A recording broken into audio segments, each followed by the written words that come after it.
আমরা কন্ট্রোল করার চেষ্টা করছি, তারা আমাদের শেখ হাসিনা রাজনৈতিক টোপ ফেলেছেন। বর্ষিতে শেষ পর্যন্ত কে আটকে পড়ে সেটা সময় বলে দেবে। আর ঠিক এই জায়গাটিতে শেখ হাসিনার এক পা পেছানো চালটি কার্যকর হয়ে ওঠে। শেখ হাসিনা তার অভিজ্ঞতা দিয়েই বিদেশে বসে বা বিদেশে নির্বাসিত থেকেও একের পর এক চাল দিয়ে যাচ্ছেন এবং সেই চাল মোকাবেলা করতে হচ্ছে ইউনূস, বিএনপি, জামায়াত সকলকে। যে পদ্মার আড়ালে অনেক খেলাধুলা চলছে, ডক্টর ইউনূসও বুঝে গেছে। অজিত দোভাল যেভাবে কথা বলেছেন, এখন ইউনূসের সামনে এখন পদগুলো খুব সংকীর্ণ হয়ে আসছে। তিনি একটা ইনক্লুসিভ ইলেকশনের ব্যবস্থা করে তিনি সসম্মানে চলে যেতে পারেন হয়তো, কিন্তু তিনি যে পথে যাচ্ছেন তাতে তার ভবিষ্যৎ সেফ এক্সিটও কিন্তু ঝুঁকির মধ্যে পড়ে যাচ্ছে। হাদির হত্যাকারীদের এখন পর্যন্ত চিহ্নিত করা গেল না কেন, তারা কোথায় আছেন এখন পর্যন্ত কেন আইন শৃঙ্খলা রক্ষাকারী বাহিনী জানতে পারছেন না। বিক্ষোভটা, ইনকিলাব মঞ্চের ক্ষোভটা কিন্তু সেই জায়গায়। হাদি হত্যার বিচারের দাবিতে ইনকিলাব মঞ্চ যে লাগাতার অবরোধ শুরু করেছে শাহবাগে, তার একটা প্রধানতম লক্ষ্য এই অসমাপ্ত বিপ্লবকে সমাপ্ত করা। দর্শক, নতুন একটা নিউজ আপনাকে স্বাগতম। প্রিয় দর্শক, বাংলাদেশের যে বর্তমান রাজনৈতিক প্রেক্ষাপট এবং যে পরিস্থিতির সৃষ্টি হয়েছে তারই আলোকে আপনাদের সামনে কয়েকটা গুরুত্বপূর্ণ খবর নিয়ে হাজির হয়েছি, যার কিছুটা অংশ বিশেষ ইতিমধ্যেই ভিডিও শুরুতেই দেখেছেন। তো দর্শক, ভিডিওর শুরুটা দেখেই কিন্তু বুঝতে পেরেছেন যে আজকের নিউজটা ঠিক কতটা গুরুত্বপূর্ণ এবং ঠিক কোন বিষয়টাকে ইঙ্গিত করছে। তাই বলবো, যারা ভিডিওটি অন করেছেন না টেনে সম্পূর্ণ নিউজটি মনোযোগ সহকারে দেখতে থাকুন, তাহলে আজকের মূল বিষয়টা বুঝতে পারবেন। তো দর্শক, আর দেরি না করে চলুন দেখে আসবো আজকে সেই কাঙ্ক্ষিত ভিডিওগুলো। তবে তার আগে বলবো, যারা প্রতিনিয়ত আপডেট খবর দেখতে চান তাহলে অবশ্যই আমাদের চ্যানেলটি সাবস্ক্রাইব করে পাশে থাকা বেল আইকনটি ক্লিক করে দিন। আর যারা ইতিমধ্যে এই চ্যানেলটি সাবস্ক্রাইব করে রেখেছেন তাদেরকে অসংখ্য ধন্যবাদ। তো চলুন দর্শক, ভিডিওটিতে একটি লাইক দিয়ে আমরা ধারাবাহিকভাবে সবগুলো ভিডিওর আলোচনা দেখে আসি। শেখ হাসিনা রাজনৈতিক টোপ ফেলেছেন। বর্ষিতে শেষ পর্যন্ত কে আটকে পড়ে সেটা সময় বলে। আর ঠিক এই জায়গাটিতে শেখ হাসিনার এক পা পেছানো চালটি কার্যকর হয়ে ওঠে। শেখ হাসিনা তার অভিজ্ঞতা দিয়েই বিদেশে বসে বা বিদেশে নির্বাসিত থেকেও একের পর এক চাল দিয়ে যাচ্ছেন এবং সেই চাল মোকাবেলা করতে হচ্ছে ইউনূস, বিএনপি, জামায়াত সকলকে। রাজনীতি মানে শুধু ক্ষমতায় যাওয়া নয় বা ক্ষমতার খেলা নয়। রাজনীতি মানে রাজপথ থেকে শুরু করে ক্ষমতার অন্দরে নানা ধরনের কৌশল, অদল বদল এবং ন্যারেটিভ তৈরি করা। 2024 সালের আগস্টে সন্ত্রাসী কায়দায় শেখ হাসিনাকে ক্ষমতাচ্যুত করে রাষ্ট্র ক্ষমতা দখলের পর বাংলাদেশ সম্পূর্ণভাবে রাজনীতি শূন্য হয়ে পড়ে। দীর্ঘ প্রায় 1 বছর এই শূন্যতায় ক্ষমতার চর্চা করে বিএনপি এবং জামাত। আসলে বিএনপি এবং জামাত এই অরাজনৈতিক চর্চাটি বাংলাদেশে সবসময় করে এসেছে। এটাই তাদের রাজনীতি, তাদেরকে ক্ষমতায় বসিয়ে দিতে হয়। তারা কখনো নির্বাচনের মাধ্যমে এবং জয়ের নিশ্চয়তা না পেলে তারা নির্বাচনে যায় না। এটি আগেও দেখেছি, এখনো হচ্ছে। এনসিপি নামে একটি দলের জন্ম দিয়ে তাদেরকে দিয়ে মবগিরি, গুন্ডাগিরি করানোর চেষ্টা চালিয়েছে ইউনূসের ডিপ স্টেট। কিন্তু এই ভয়ঙ্কর অবস্থার মধ্যেও দেশে যেটুকু রাজনীতি অবশিষ্ট আছে সেটুকু করে গিয়েছে কে? আওয়ামী লীগ এবং শেখ হাসিনা। শেখ হাসিনা তার অভিজ্ঞতা দিয়েই বিদেশে বসে বা বিদেশে নির্বাসিত থেকেও একের পর এক চাল দিয়ে যাচ্ছেন এবং সেই চাল মোকাবেলা করতে হচ্ছে ইউনূস, বিএনপি, জামায়াত সকলকে। আর সর্বশেষ তারেক রহমানের দেশে ফেরা, যা নিয়ে শেখ হাসিনা কিংবা আওয়ামী লীগ শুধু নিশ্চুপ নয়, বরং পেছন থেকে কলকাঠিও নেড়েছেন কিনা সে বিষয়টিও আজ নানাজনে প্রশ্ন তুলছেন। আজ হোক কাল হোক আমরা ঠিক জানতে পাবো এর পেছনের কারণগুলো। যাকে আমরা কখনো কথা বলতে দেখিনি, দেশের ভেতরকার রাজনীতিতে কোনো অবদান যার নেই, দীর্ঘ 17 বছর যিনি লন্ডন থেকে ছোট্ট একটি রুম আর ভিডিও ক্যামেরার মধ্যে দিয়ে রাজনীতির মাঠে ছিলেন বলে রাজনীতিতে ছিলেন, তাকে এনে ফেলে দেওয়া হচ্ছে ক্ষমতার একেবারে কেন্দ্রবিন্দুতে। I have a plan for the people of my country, for my country. রাজনীতিতে যারা সত্যিকারের পরিবর্তন আনতে চায় তাদের জন্য লেনিনের কথা নতুন কিছু নয়। Vladimir Lenin 1 step forward 2 step back লিখেছিলেন, হালকা কোনো কৌশল বোঝাতে নয়, বরং ক্ষমতার লড়াইয়ে ধৈর্য, পিছু হটা আর সময়ের অপেক্ষার গুরুত্ব বোঝাতে তিনি লিখেছিলেন। বিপ্লব মানে সবসময় সামনে এগোনো নয়, কখনো কখনো এক পা এগিয়ে 2 পা পেছনেই ভবিষ্যতের বড় চালের প্রস্তুতি নেওয়ার প্রথম ধাপ। এই সব বাস্তবতাকে মাথায় রাখলে অনেক প্রশ্নের উত্তর কিন্তু পরিষ্কার হয়। যেমন 21শে আগস্টের খুনের সঙ্গে যুক্ত একজন চরিত্র কেন আবার রাজনৈতিক আলোচনার কেন্দ্রে এলেন? অনেকের চোখে এটা ছিল বিস্ময়, কারো কাছে ক্ষোভের কারণ। কিন্তু রাজনীতিতে বিস্ময়ের চেয়ে হিসেবটা বড়। শেখ হাসিনা হয়তো এই মুহূর্তে প্রকাশ্যে কিছু বলছেন না, কিন্তু তার দীর্ঘ অভিজ্ঞতা বলে দিচ্ছে যে এ ধরনের নীরবতা কখনো অর্থহীন নয়। বাংলাদেশের রাজনীতির মাঠে শেখ হাসিনা কোনো দেশীয় মানের খেলোয়াড় নন, তিনি আন্তর্জাতিক মানের একজন স্ট্র্যাটেজিস্ট, তিনি স্টেটসম্যান। গত 17 বছর ধরে তরুণ প্রজন্ম তারেক রহমানের নাম শুনেছে, কিন্তু মানুষ হিসেবে, রাজনীতিক হিসেবে তাকে কাছ থেকে দেখার সুযোগ পায়নি। লন্ডনে বসে তিনি ছিলেন অনেকটাই অপ্রাসঙ্গিক। দেশে ফিরবেন কিনা তা নিয়ে বিএনপির ভেতর দীর্ঘদিন দ্বিধা ছিল। শেখ হাসিনার অনুপস্থিতি সেই দরজাটা খুলে দিয়েছে ঠিকই, কিন্তু এই ফেরা আদৌ তারেকের জন্য সৌভাগ্যের কিনা নাকি বিএনপির জন্য দুর্ভাগ্যের, সেটা এখনো আমরা জানি না। সবচেয়ে বড় প্রশ্ন এখন বাংলাদেশের রাজনীতিতে এটাই। একটা বিষয় কিন্তু পরিষ্কার, তারেক দেশে ফিরলে তার রাজনীতির মুখোশ আর মুখের পার্থক্য গোপন থাকবে না। এতদিন প্রবাসে থাকার কারণে তার অতীত কুকর্ম নিয়ে আলোচনা ছিল সীমিত। এখন প্রতিদিন আলোচনা হবে, সমালোচনা হবে, একে একে পুরনো রেকর্ড সামনে আসবে। যারা ভয়ে সুবিধাবাদে এতদিন চুপ ছিলেন তারা মুখ খুলতে শুরু করবেন। সবচেয়ে বড় কথা হচ্ছে জামায়াত এবং এনসিপি আসছে তাদের বিষয়। যারা তারেকের রাজনীতির কাছ থেকে দেখছেন তারাও মানবিমান ভুলে আবার এক হতে চাইবেন। এতে করে রাজনীতির বাস্তব সমীকরণ ধীরে ধীরে শেখ হাসিনার পক্ষেই যাবে। এতদিন যারা তারেককে মহামানব বানিয়ে রেখেছিলেন তারাই এখন তার আগমনে নিজেদের ভবিষ্যৎ নিয়ে শঙ্কিত। এনসিপি কিংবা ইনকিলাব জিন্দালাসের মতো দলগুলো দিনের আলোতেই অন্ধকার দেখতে শুরু করছে। ছোট ছোট রাজনৈতিক দলগুলোর মধ্যে শুরু হবে নতুন হতাশা আর দ্বন্দ্ব। ক্ষমতার লোভে খাই খাই স্বভাব যাদের রাজনীতির চালিকা শক্তি, সেই বিভাজন শেষ পর্যন্ত শেখ হাসিনাকে এগিয়ে দেবে। ইন্টারন্যাশনাল ক্রাইসিস গ্রুপের ব্রাসেলস ভিত্তিক বিশ্লেষক থমাস কিয়ান যে বাস্তবতা তুলে ধরেছেন তা আসলে শেখ হাসিনার কৌশলকেই অপ্রত্যক্ষভাবে বৈধতা দেয়। তারেক রহমানের প্রত্যাবর্তন বিএনপিকে সাময়িকভাবে উজ্জীবিত করলেও এই ফেরা রাজনীতির ঝুঁকি বহুগুণ বাড়িয়ে দিয়েছে, বিশেষ করে জামায়াতের সঙ্গে ক্ষমতার সমীকরণে। থমাস কিয়ান স্পষ্টতই দেখিয়েছেন যে অল্প ব্যবধানে নির্বাচন, দুর্বল সংখ্যাগরিষ্ঠতার সম্ভাবনা, তরুণ ভোটারদের অনিশ্চয়তা এবং দলের ভেতরের দ্বন্দ্ব সব মিলিয়ে তারেক এখন আর দূরে থেকে নিরাপদ নেতৃত্ব দিচ্ছেন না, বরং সরাসরি ঝড়ের মুখে দাঁড়িয়ে আছেন। লন্ডনে বসে থাকা অবস্থায় যে রাজনৈতিক চাপ তিনি এড়িয়ে যেতে পেরেছিলেন, দেশে এসে সেই চাপই এখন তার মূল চ্যালেঞ্জ। আর ঠিক এই জায়গাটিতে শেখ হাসিনার এক পা পেছানো চালটি কার্যকর হয়ে ওঠে আমার কাছে মনে হয়। কারণ থমাস কিয়ানের বিশ্লেষণ অনুযায়ী বিএনপি যদি দুর্বলভাবে ক্ষমতায় আসে তাহলে জামায়াত একটি শক্ত প্ল্যাটফর্ম পাবে, যা ভবিষ্যতের জন্য আরো ভয়ঙ্কর মেরুকরণ তৈরি করবে।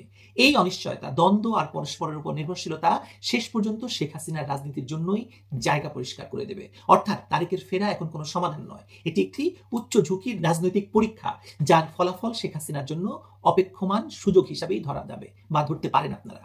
ক্ষমতায় ফেরার পথে তারেক ছোট দলগুলোকে হাতের মুঠোয় আনার চেষ্টা করবেন, এতে কোনো সন্দেহ নেই। কিন্তু বাস্তবতা হলো এই সমীকরণে জামায়াত ইসলামী কখনোই পিছনে থাকবে না। ইতিমধ্যে এনসিপিকে তারা নিয়ে নিয়েছে। নির্বাচন যত এগোবে দিন দরবার তত বাড়বে, সন্দেহ আর অবিশ্বাস ঘনীভূত হবে। এই মেরুকরণ শেখ হাসিনার জন্য রাজনৈতিকভাবে আশীর্বাদ হয়ে উঠবে, আওয়ামী লীগের জন্য আশীর্বাদ হয়ে উঠবে। আর আমাদের ভুলে গেলে চলবে না যে তারেক রহমানকে এখন বহু পক্ষের সঙ্গে রাজনীতিতে খেলতে হবে। ইতিমধ্যেই হাদি ইস্যুতে বিএনপিকে প্রায় শুয়ে ফেলেছিল তারেক রহমানের প্রতিপক্ষরা। দেখা যাক এই প্রতিপক্ষগণ তারেক রহমানকে এখন কোন স্তরে নামিয়ে এনে ফেলে। গত 15 মাসে জামায়াত যেভাবে জঙ্গিবাদী কায়দায় রাজনীতির ফাঁকা মাঠ দখল করেছে, তাতে দেশের স্বাধীনতা এবং সার্বভৌমত্ব সত্যি ঝুঁকির মুখে পড়েছিল। এবং বিএনপি চুপ ছিল। বিএনপি চুপ ছিল কেন? তারেক রহমান চুপ ছিল কেন? কারণ তাকে ফিরে আসতে হবে এবং এই সরকার তাকে নিরাপত্তা দেবে, সুতরাং তাকে তো চুপ থাকতেই হবে। এই অদক্ষতা আর শূন্যতার সুযোগে অনেকেই জামায়াতের বিকল্প হিসাবে তারেককে ভাবতে শুরু করেছিল। কিন্তু শেখ হাসিনা হয়তো না চেয়েও একটা সবুজ সংকেত দিয়েছেন যাতে এই দ্বন্দ্বটা আরো স্পষ্ট হয়। রাজনীতির প্রতিটি বাঁকে এখন বিএনপির সামনে দাঁড়িয়ে যাবে কে? জামায়াত। এই টানাপোড়েন নির্বাচন পর্যন্ত চলবে। এখানেই শেখ হাসিনার অভিজ্ঞতা আলাদা করে আপনাদের বিচার করতে হবে।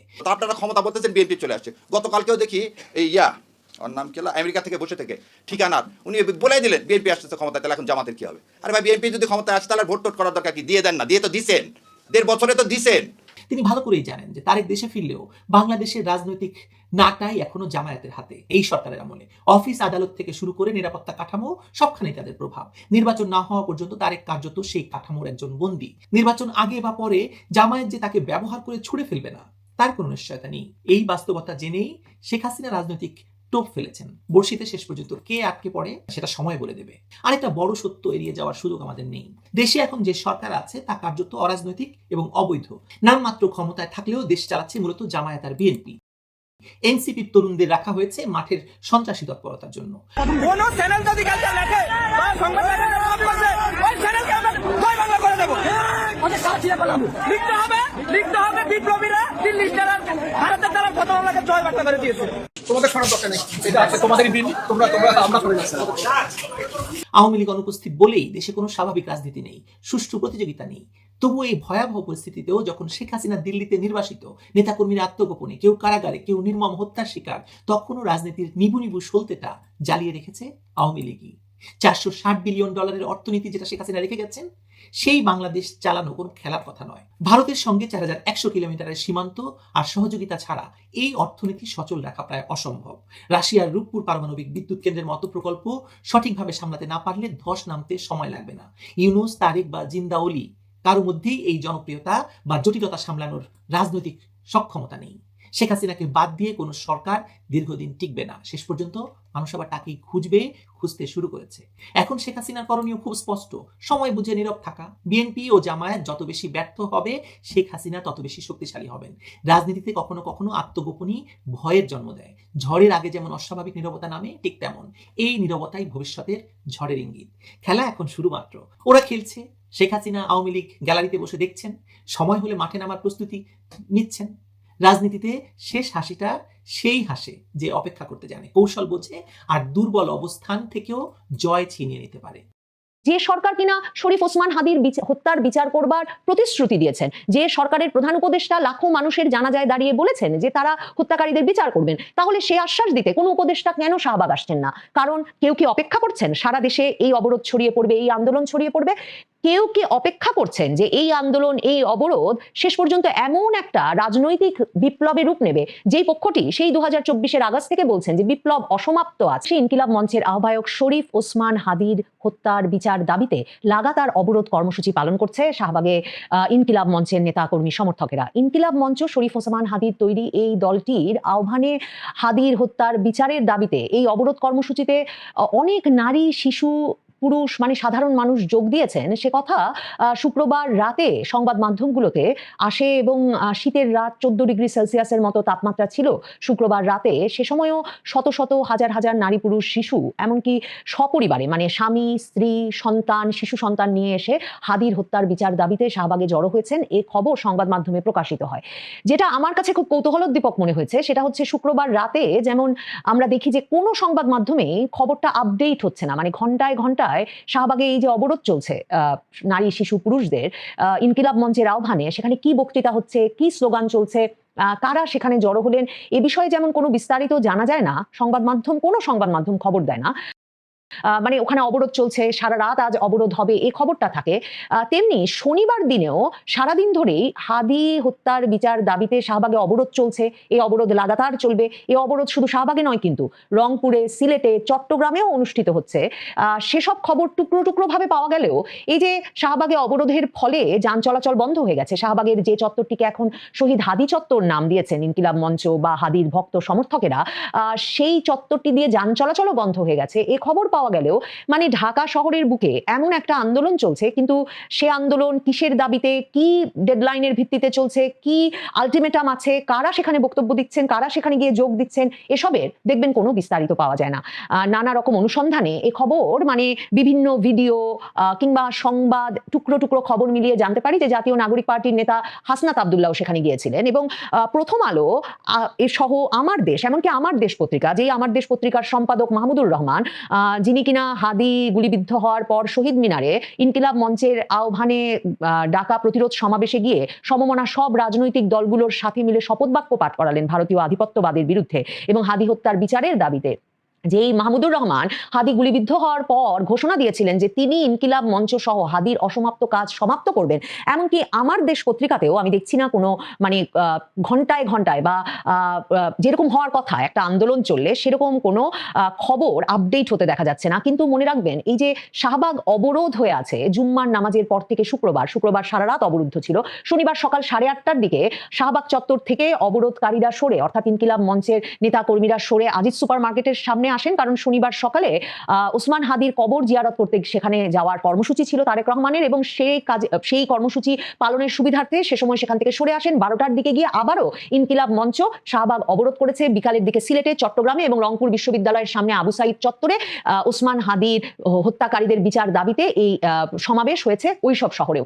কিন্তু এমনকি আমার দেশ পত্রিকাতেও আমি কোনো ঘন্টায় ঘন্টায় আপডেট দেখতে পাচ্ছি না, কিন্তু বারবার যেটা বলছি যে কারা বক্তৃতা দিচ্ছেন, কারা ওই অবরোধের নেতৃত্বে আছেন, কোন স্লোগান চলছে, এসবের কোনো নমুনা পাওয়া যায় না। ইনকিলাব মঞ্চের ফেসবুক পেজে গেলে কিছু টুকরো খবর পাওয়া যায় বটে। সম্ভবত এর একটা কারণ এটা হতে পারে যে 18ই ডিসেম্বর ওসমান হাদি নিহত হওয়ার খবর আসবার পর ইনকিলাব মঞ্চ আগেই যে বলে রেখেছিল যে হাদি ভাইয়ের হত্যা মানে মৃত্যুর খবর আসা মাত্র দলে দলে এসে আপনারা শাহবাগে জড়ো হবেন, বিক্ষোভ সমাবেশে জড়ো হবেন। সেই বিক্ষোভ সমাবেশ যখন চলছিল তখন সারা বাংলাদেশে, বিশেষ করে ঢাকা শহরে ডেইলি স্টার, প্রথম আলো, ছায়ানট সহ চট্টগ্রামের ভারতীয় হাইকমিশনের বাসভবনের দিকে, মানে এরকম নানা জায়গায় ভাঙচুরের চেষ্টা, হামলা প্রচেষ্টা, বিশেষ করে প্রথম আলো ডেইলি স্টার ছায়ানটে ঘন্টার পর ঘন্টা ধরে ভাঙচুর ঘটে। ডেইলি স্টার প্রথম আলো অফিসে আগুন জ্বালানো হয় এবং আজকেও সম্পাদক নুরুল কবির, নিউ এজ সম্পাদক, যিনি কিনা ডেইলি স্টারে যখন ভাঙচুর অগ্নিসংযোগের ঘটনা ঘটছিল তখন সেখানে আটকা পড়া সাংবাদিকদের বাঁচাতে গিয়ে মবের শিকার হয়েছিলেন, তিনি বলেছেন যে সরকারের একটা পক্ষ নিশ্চিতভাবে সংবাদপত্র অফিস এবং ছায়ানটের ওই অগ্নিকাণ্ড ভাঙচুরের সঙ্গে জড়িত। নাহিদ ইসলাম, জাতীয় নাগরিক পার্টির নেতা, তিনিও কিন্তু কদিন আগে এই কথা বলেছেন যে সরকারের একটা পক্ষ সেখানে জড়িত ছিল। মানে কি যে ঘটেছিল 18 ডিসেম্বর রাতে, ওই ক্ষোভের দিনে, যে ক্ষোভের দিনেই কিন্তু আবার ওসমান হাদির মৃত্যুর খবরের দিনেই কিন্তু, সেই রাতেই কিন্তু দীপু চন্দ্র দাস, ময়মনসিংহের ভালুকায়, সেই সংখ্যালঘু পরিবারের সদস্য একজন গার্মেন্টস শ্রমিক, তাকেও যে পিটিয়ে মারা হলো, পুড়িয়ে হত্যা করা হলো, সেই ঘটনাটিও ওই একই রাতে ঘটলো। এমন একটা বিক্ষোভময় এবং সংঘাতপূর্ণ রাতে পরিণত হয়েছিল ওসমান হাদির মৃত্যুর খবর আসার রাতটা। সম্ভবত সে কারণেই কি সংবাদ মাধ্যমগুলোকে এমন কোনো নির্দেশনা দেওয়া হয়েছে যে তারা যাতে এই বিক্ষোভ কর্মসূচির খবর বিশেষভাবে প্রকাশ না করে। কারণ সাংবাদিকতার দীর্ঘ সময়ের অভিজ্ঞতা থেকে এটা নিশ্চিতভাবে জানি যে সংবাদ মাধ্যমে বিক্ষোভের খবর যথাযথভাবে প্রকাশিত হতে না থাকলে আসলে বিক্ষোভটা ছড়িয়ে পড়ার সম্ভাবনা অনেক ক্ষেত্রেই একরকমের প্রশমিত করা যায়। কারণ গত কদিনে গোয়েন্দা সূত্রে, দেশি বিদেশি গোয়েন্দা সূত্রে নাকি এমন খবর বেরিয়ে এসেছে যে 18 ডিসেম্বর রাতে একটা পরিকল্পনা ছিল যে ওসমান হাদির মৃত্যুর খবরে যে বিক্ষোভ ছড়িয়ে পড়বে, যে শোক, বেদনা, ক্ষোভ ছড়িয়ে পড়বে, সেটাকে পুঁজি করে সারা দেশে সহিংসতা ছড়িয়ে দিয়ে একরকমের একটা বিপ্লবী সরকার গঠনের দিকে, একটা ইসলামী বিপ্লবের সাধনের মাধ্যমে একটা বিপ্লবী সরকার গঠনের স্বপ্নও একটা পক্ষ দেখছিলেন। এবং ওই যে নাহিদ ইসলাম কিংবা নুরুল কবিররা যেটা বলছেন, সরকারের ভেতরেও উপদেষ্টাদের কেউ কেউ এবং সরকারের একটা পক্ষ সেই ইসলামী বিপ্লবের মাধ্যমে বিপ্লবী সরকার গঠনের পরিকল্পনার সাথে সক্রিয় ছিলেন। কাজেই হাদি হত্যা হলেন কার দ্বারা, মানে হাদিকে হত্যা করলেন কারা, হাদির হত্যাকারীদের এখন পর্যন্ত চিহ্নিত করা গেল না কেন, তারা কোথায় আছেন এখন পর্যন্ত কেন আইন শৃঙ্খলা রক্ষাকারী বাহিনী জানতে পারছেন না, হাদির হত্যাকারীদের এখন পর্যন্ত গ্রেফতার করা গেল না কেন, বিচার কাজ শুরু করার কথা হচ্ছে, দাবি আছে ইনকিলাব মঞ্চের, কিন্তু সেই দাবির প্রেক্ষিতে মানে এই যে দ্রুত বিচার হবে বলা হচ্ছে, কিন্তু হাদির হত্যাকারীরা কি ভারতেই পালিয়ে গেছে এই কথাটাও, মানে তাদের এমনকি তাদের অবস্থানের বিষয়টাও সুনির্দিষ্টভাবে এখনো কেন সরকার আইন শৃঙ্খলা রক্ষাকারী বাহিনী জানাতে পারছে না। বিক্ষোভটা, ইনকিলাব মঞ্চের ক্ষোভটা কিন্তু সেই জায়গায়, এবং তারা এখন বলছে ততক্ষণ তারা শাহবাগ ছাড়বে না, এখনো তাদের লাগাতার অবরোধটা ঢাকা কেন্দ্রিক। তারা বলছে তারা লাগাতার অবরোধ থেকে উঠে যাবে না, শাহবাগ ছাড়বেন না যতক্ষণ পর্যন্ত না হাদির হত্যাকারীদের গ্রেফতার করা হবে। এবং তাদের সবচেয়ে বড় দাবি হচ্ছে যে সরকারের উপদেষ্টারা আসবেন, এসে তাদেরকে বলবেন হাদির হত্যাকারীদের বিচারে তারা কি কি পদক্ষেপ নিয়েছেন, কি কি অগ্রগতি হয়েছে। আপনাদের মনে থাকবে এর আগে কিন্তু ইনকিলাব মঞ্চে দাবি ছিল স্বরাষ্ট্র উপদেষ্টা, আইন উপদেষ্টা এবং স্বরাষ্ট্র মন্ত্রণালয়ে প্রধান উপদেষ্টার যে বিশেষ সহকারী খোদা বক্স চৌধুরী, এই তিনজনকে পদত্যাগ করতে হবে হাদি হত্যার বিচারে যথেষ্ট অগ্রগতি করতে না পারার পর। এরপর এরই মধ্যে প্রধান উপদেষ্টা, স্বরাষ্ট্র মন্ত্রণালয়ের বিশেষ সহকারী খোদা বক্স চৌধুরী কিন্তু পদত্যাগ করেছেন। এখন হাদির ইনকিলাব মঞ্চের নেতাদের দাবি হচ্ছে যে উপদেষ্টাদের আসতে হবে শাহবাগে, এসে ব্যাখ্যা করে বলতে হবে হাদি হত্যায় কি অগ্রগতি হয়েছে। মানে তার মানে তাদের যে দাবিগুলো, সেই দাবিগুলো কিন্তু একরকমের পরিবর্তনশীল। অন্যদিকে দেখেন যে সরকারি বা এই অবরোধ চলতে দিচ্ছে, কিন্তু উপদেষ্টাদের কেউ এসে কেন সেখানে কথা বলছেন না, কেন এই অবরোধ প্রশমনের চেষ্টা করছেন না। তার মানে কি এমন একটা আশঙ্কা করবার কারণ আছে যে এই সমাবেশ হয়তো একটা জাতীয় সমাবেশে সারা দেশে ছড়িয়ে পড়তে পারে, সারা দেশে এই সমাবেশে থেকে এমন একটা বিক্ষুব্ধ জনগোষ্ঠী এরপর যে কোনো দাবিতে, যেমন ধরুন এই দাবি তো উঠেছে ইনকিলাব মঞ্চের তরফে যে হাদি হত্যার বিচারের আগে কোনো নির্বাচন হতে পারে না, এরকম কোনো দাবিতে সারা বাংলাদেশে আন্দোলন ছড়িয়ে পড়বে। সরকারের কোনো পক্ষ বা সরকারের ওপর প্রভাবশালী কোনো রাজনৈতিক পক্ষ কি চাইছে যে এই আন্দোলনটি বড় হোক, সাধারণ মানুষের ক্ষোভ বিক্ষোভ এর ওপর ভিত্তি করে এই আন্দোলনটি এত বড় হয়ে উঠুক যে সারা দেশে একটা রাজনৈতিক বিক্ষোভে এটি রূপ নিক? মানে অনেক সম্ভাবনা তো থেকে যায় যদি লাগাতার অবরোধের সুযোগ দেওয়া হয়, অথচ সরকারের তরফে যারা অবরোধ করছেন, যারা বিক্ষোভ করছেন, এবং যে সরকার কিনা শরীফ ওসমান হাদির হত্যার বিচার করবার প্রতিশ্রুতি দিয়েছেন, যে সরকারের প্রধান উপদেষ্টা লাখো মানুষের জানাজায় দাঁড়িয়ে বলেছেন যে তারা হত্যাকারীদের বিচার করবেন, তাহলে সে আশ্বাস দিতে কোনো উপদেষ্টা কেন শাহবাগ আসছেন না? কারণ কেউ কি অপেক্ষা করছেন সারা দেশে এই অবরোধ ছড়িয়ে পড়বে, এই আন্দোলন ছড়িয়ে পড়বে? কেউ কি অপেক্ষা করছেন যে এই আন্দোলন, এই অবরোধ শেষ পর্যন্ত এমন একটা রাজনৈতিক বিপ্লবে রূপ নেবে যেই পক্ষটি সেই 2024-এর আগস্ট থেকে বলছেন যে বিপ্লব অসমাপ্ত আছেন, এবং অসমাপ্ত বিপ্লবকে মানে সমাপ্ত করার স্বপ্ন নিয়ে ওসমান হাদি মৃত্যুবরণ করেছেন, সেই অসমাপ্ত বিপ্লবকে সমাপ্ত করার স্বপ্ন কি এই শাহবাগের অবরোধ থেকে দেখছেন কেউ? এই যে সাধারণ মানুষের কথা বলা হচ্ছে, এই যে প্রথম আলো শুক্রবার রাতে যেই প্রতিবেদনটি তৈরি করেছে, সেখানে তারা শিরোনামই করেছে হাদি হত্যার বিচার চেয়ে শাহবাগে গভীর রাতেও জেগে শিশু নারীরা, সেখানে তারা বলছে ঘড়ির কাঁটা রাত 3টার দিকে রাজধানীতে তাপমাত্রা 14 ডিগ্রি সেলসিয়াস। এমন পরিস্থিতিতে শীত উপেক্ষা করে খোলা আকাশের নিচে বাবা আসিফুল ইসলামের কোলে বসে আছে ছোট্ট শাফিকুল ইসলাম ফারাজ, পাশে আসিফুলের স্ত্রী, তার কোলে আরেক শিশু সন্তান শারিফুল ইসলাম ফায়দা। তারা এখানে হাদি হত্যার বিচার চাইতে এসেছেন এবং তারা আশা করছেন তাদের 2 সন্তানের এই তীব্র শীতেও কিছু হবে না এবং তারা চান তার ছেলেরা বড় হয়ে হাদির মতো প্রতিবাদী হোক। এই আবেগ, এই অনুভূতিকে কেন যথেষ্ট গুরুত্ব দিচ্ছে না সরকার এবং কেন তারা যথাযথ প্রতিশ্রুতি দিয়ে এই সাধারণ মানুষকে ঘরে ফিরে যেতে উদ্বুদ্ধ করতে পারছে না? নাকি কোনো একটি রাজনৈতিক পক্ষ আছে শাহবাগে এই সাধারণ মানুষের জমায়েতের পেছনে, যেমন থাকে সবসময় সাধারণ ছাত্র জনতার পেছনে কোনো একটি রাজনৈতিক পক্ষ, বিশেষ রাজনৈতিক পক্ষ? শেষ করব এবং সেখানে মনে করিয়ে দিতে চাই যে শরীফ ওসমান হাদির ভাই, যিনি ছিলেন ওসমান হাদির সঙ্গে, তার সঙ্গে একই রিকশায় বসা যখন ওসমান হাদি গুলিবিদ্ধ হয়েছেন, সেই ওমর হাদি, তিনি কদিন আগে, গত রোববার মানে 1 সপ্তাহ খানেক আগে রাজধানীর মগবাজারে আলফালা মিলনায়তনে জামায়াত যে দোয়া মাহফিলের আয়োজন করেছিল, জামায়াতে ইসলামীর সেই দোয়া মাহফিলে তিনি গিয়ে বলেছিলেন যে তারা পরিবার হিসেবে কোনো আর্থিক সহায়তা চান না, তারা হাদির অসমাপ্ত বিপ্লব সমাপ্ত করতে চান। এবং তিনি তখন বলেছিলেন যে ওসমান হাদি শাহবাগে দাঁড়িয়ে সব সময় বলতেন শাহবাগ হাজার বছরের মুসলমানদের কাছ থেকে এই বঙ্গভূমির স্বাধীনতা কেড়ে নিয়েছে, এখানে ফ্যাসিবাদের জন্ম হয়েছে, আমি এই শাহবাগ থেকেই ফ্যাসিবাদ রুখে দেব, এই শাহবাগে বসেই আমি নারায়ে তাকবীর স্লোগান দেব। ওমর হাদি মানে ওসমান হাদির ভাই বলছেন, আপনারা যদি হাদিকে ভালোবাসেন, হাদি হত্যার বিচার চান, শাহবাগকে ফ্যাসিবাদ ও ভারতীয় আধিপত্যবাদ মুক্ত করতে অবশ্যই আন্দোলন অব্যাহত রাখবেন। তার মানে হাদি হত্যার বিচারের দাবিতে ইনকিলাব মঞ্চ যে লাগাতার অবরোধ শুরু করেছে শাহবাগে, তার একটা প্রধানতম লক্ষ্য এই অসমাপ্ত বিপ্লবকে সমাপ্ত করা। দর্শক, আমি আশা করছি সবগুলো ভিডিওই আপনি মনোযোগ সহকারে দেখেছেন। সেই সাথে দর্শক, এই ভিডিওগুলো সম্পর্কিত যদি কোনো তথ্য বা মতামত থাকে তাহলে তো অবশ্যই কমেন্ট করে জানিয়ে দিন। এতক্ষণ সাথে থাকার জন্য ধন্যবাদ। নিউজটি শেষ করছে এখানেই, ফিরছে আগামী ভিডিওতে নতুন কোনো টপিক নিয়ে। আল্লাহ হাফেজ।